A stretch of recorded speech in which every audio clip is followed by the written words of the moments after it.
ഛത്തീസ്ഗഡിലെ മലയാളി കന്യാസ്ത്രീകളുടെ അറസ്റ്റുമായി ബന്ധപ്പെട്ടുകൊണ്ട് നിരവധി നിയമപ്രശ്നങ്ങൾ ഇപ്പോൾ ചൂണ്ടിക്കാണിക്കപ്പെടുന്നുണ്ട്. ഈ അറസ്റ്റ് പൂർണ്ണമായും ഭരണഘടനയ്ക്ക് വിരുദ്ധമാണ് എന്നുള്ളതാണ് പലരും അഭിപ്രായപ്പെടുന്നത്. ഈ വിഷയം ഇപ്പോൾ വലിയ വിവാദമായി കത്തി നിൽക്കുകയും ചെയ്യുകയാണ്. ഇപ്പോൾ നമ്മളോടൊപ്പം ഉള്ളത് അഭിഭാഷകനായ അഡ്വക്കേറ്റ് മുഹമ്മദ് ഷായാണ്. ഈ അറസ്റ്റുമായി ബന്ധപ്പെട്ടുകൊണ്ട് നിരവധി നിയമപ്രശ്നങ്ങൾ ചൂണ്ടിക്കാണിക്കപ്പെടുന്നുണ്ട്. സത്യത്തിൽ ഈ അറസ്റ്റിന്റെ ഒരു സാധ്യത എന്താണ്? തീർച്ചയായിട്ടും ഈ അറസ്റ്റ് ചെയ്യുന്നതിന് അവര് ഛത്തീസ്ഗഡിലെ കൺവേർഷൻ നിയമങ്ങൾക്ക് വയലേഷൻ ഉണ്ട് എന്നാണ് അവർ പറയുന്നതെങ്കിൽ അതുമായി കണക്ട് ചെയ്യാവുന്ന ഒരു ഇൻസിഡന്റ് അവിടെ സംഭവിച്ചിട്ടില്ല. അവിടെ എന്താന്ന് വെച്ചാൽ ഒരു കൺവേർഷൻ സെറിമണി നടക്കുന്നു. ആ കൺവേർഷൻ സെറിമണി അപ്രോപ്രിയേറ്റ് ഡിസ്ട്രിക്ട് മജിസ്ട്രേറ്റിനെ അറിയിച്ചിട്ടില്ല എന്നതാണ് ഒഫൻസ്. സെക്ഷൻ 5 ഒഫൻസ് എന്ന് പറയുന്നത് അതാണ്. അങ്ങനെ ഒരു ഒഫൻസ് കമ്മിറ്റ് ചെയ്യുന്നുണ്ടെങ്കിലാണ് ആ ആക്ട് ഇൻവോൾവ് ചെയ്യുള്ളൂ. അങ്ങനെ ഒരു ഒഫൻസ് കമ്മിറ്റ് ചെയ്തൊന്നൊരു കേസില്ല. പിന്നെ ട്രാഫിക്കിംഗ്, സെക്ഷൻ 143 BNS ട്രാഫിക്കിംഗ് എന്ന് പറഞ്ഞാൽ അവർക്കൊരു ജോലിക്ക് അവർ പോകുന്നു. അത് ട്രാഫിക്കിംഗ് ആവില്ല. അതിന്റെ ഡെഫിനിഷനൊന്നും ഇത് വരില്ല. ഇപ്പൊ സംഭവിച്ചിരിക്കുന്ന അവർക്കിപ്പോ കേസെടുത്ത ആളുകൾ ബജ്രംഗ് ദളുകാരുടെ ബഹളത്തിന്റെ പുറത്ത് അവർ പറയുന്നതായിരിക്കും അവിടുത്തെ നിയമം. നമുക്കറിയില്ല ആ നാട്ടിലെ നിയമം അതായിരിക്കാം. ബജ്രംഗ് ദളുകാർ പറയുന്നത് നിങ്ങൾ ബൈബിൾ കൈ വെച്ചുകൊണ്ട് നടക്കാൻ പാടില്ല, എന്നിട്ട് ബൈബിൾ എടുത്ത് വലിച്ചെറിയുക. അത് ബൈബിളോ ഖുറാനോ ഗീതയോ ഒന്നും കൈ വെച്ചിട്ട് നടക്കാൻ പറ്റാത്ത രാജ്യമാണിത്. അത് നിരോധിച്ചിട്ടുണ്ട്.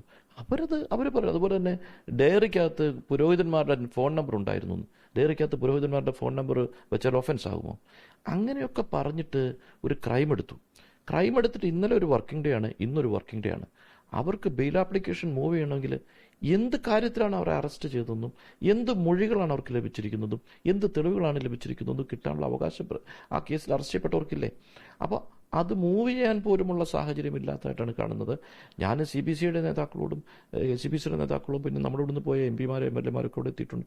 അവരെയൊക്കെ വിളിച്ച് ചോദിക്കുമ്പോൾ എനിക്ക് മനസ്സിലാക്കാൻ സാധിക്കുന്നത് അതുപോലെ ഒന്ന് പെറ്റീഷൻ മൂവ് ചെയ്യാൻ പോലുള്ള സാഹചര്യം അവർ അനുവദിക്കുന്നില്ല എന്ന് പറഞ്ഞാൽ അത് ഭരണഘടനാ ലംഘനമാണ്. ഒരു അഭിഭാഷകൻ എന്നുള്ള നിലയ്ക്ക് പറയുക, ഹൂവർ ബി, ഒരു അറസ്റ്റ് നടന്നാൽ അവരുടെ ബെയിൽ ആപ്ലിക്കേഷൻ ആ മൊമെന്റിൽ മൂവ് ചെയ്യാനുള്ള ആ ഡാറ്റ അവർക്ക് കിട്ടേണ്ടത് അവരുടെ അവകാശമാണ്. അതുപോലും കൊടുത്തിട്ടില്ല. എന്ന് മാത്രമല്ല, രാജ്യത്തിൻ്റെ പല ഭാഗത്തും ഇത്തരം അക്രമങ്ങൾ നടന്നുകൊണ്ടേയിരിക്കുകയാണ്.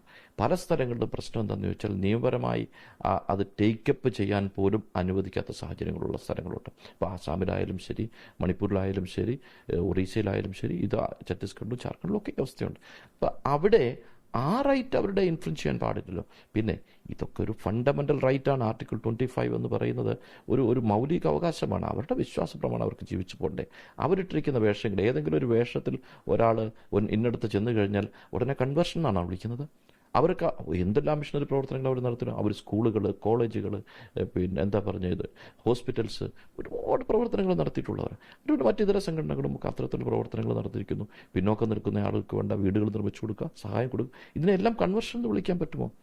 അവർക്ക് കൊടുക്കാൻ പറ്റുമെങ്കിൽ അവർ കൊടുക്കുക. ഇപ്പോൾ ബജ്രംഗ് ദളുകാരെന്ന് പറഞ്ഞ ആളുകളെ സഹായിക്കാൻ പറ്റുമെങ്കിൽ സഹായിക്കാൻ പറ്റുന്നില്ലെങ്കിൽ സഹായിക്കുന്നവർക്കെതിരെ കേസെടുത്ത് ജയിലിലാക്കുക എന്നുള്ളത്. ഇനി BJP മറുപടി പറയേണ്ട ഒരു കാര്യം, ഇതുവരെ ഇന്ത്യൻ ഭരണഘടന അനുവദിക്കുന്ന അവർക്കെതിരെ ഒരു ക്രൈം രജിസ്റ്റർ ചെയ്തിട്ടുണ്ടെങ്കിൽ അതിൽ കോടതിയെ സമീപിക്കാനുള്ള ഡാറ്റാസ് പോലും പ്രൊവൈഡ് ചെയ്യാത്ത പോലീസിംഗ് ആണ് ഛത്തീസ്ഗഡിലെങ്കിൽ അതിന് BJP ആണ് മറുപടി പറയേണ്ടത്. ഇതുമായി ബന്ധപ്പെട്ട് ഇനി മുന്നോട്ട് എന്തൊക്കെ സാധ്യതകളാണ് ഇവർക്ക് ജാമ്യം ലഭിക്കുന്നതിനുള്ളത്? അല്ല, തീർച്ചയായിട്ടും അവർ മജിസ്ട്രേറ്റ് കോർട്സിൽ പ്രൊഡ്യൂസ് ചെയ്ത് കഴിഞ്ഞാൽ അവർ റിമാൻഡിലേക്ക് പോയി ഇമ്മീഡിയറ്റ് ആയിട്ട് മജിസ്ട്രേറ്റ് കോടതിയിൽ ഒരു പെറ്റീഷൻ മൂവ് ചെയ്യണം.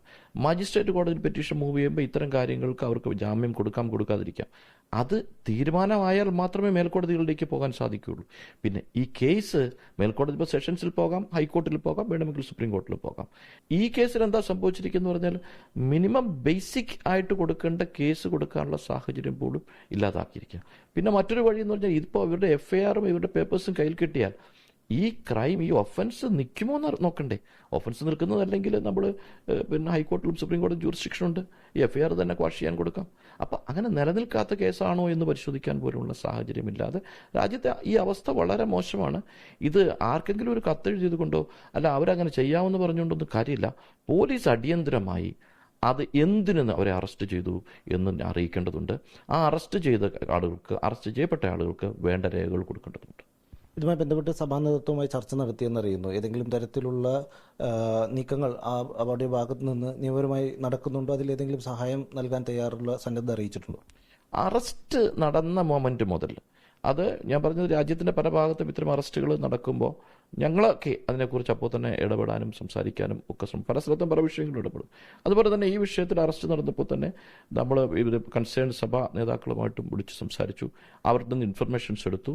അപ്പോൾ അവരോട് ഞങ്ങൾ പറഞ്ഞ നിയമപരമായ ലീഗൽ സപ്പോർട്ടിന് ഞങ്ങൾക്കൊക്കെ ചെയ്യാവുന്ന എന്താണ് ഒരു അഭിഭാഷകൻ എന്നുള്ള നിലയ്ക്കും ഒരു പൊതുപ്രവർത്തനം എന്നുള്ള നിലയ്ക്കും ഒക്കെ നമുക്കൊക്കെ കൊടുക്കാവുന്ന കാരണം അവർ പാവപ്പെട്ട കന്യാസ്ത്രീ, അവർ സാധാരണഗതിയിൽ സാധാരണ ജനങ്ങളോട് കച്ചവടം ചെയ്യുന്ന ഒരാളുകളല്ല, അവരുടെ ജീവിതം തന്നെ സമർപ്പണം നടത്തിയ ആളുകളാണ്. അവർ ജയിലിൽ കിടക്കേണ്ടി വന്നാൽ അതിനുവേണ്ടി എന്തെല്ലാം സഹായം ചെയ്യേണ്ടതുണ്ടോ അതൊക്കെ കൊടുക്കാൻ ഞങ്ങളൊക്കെ തയ്യാറാണ്.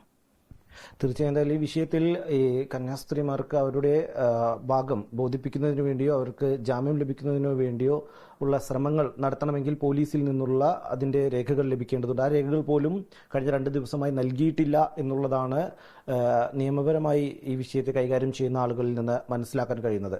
ക്യാമറ പേഴ്സൺ നിഖിൽ നിലയോടൊപ്പം റാഫി കരീം, 24 കൊച്ചി.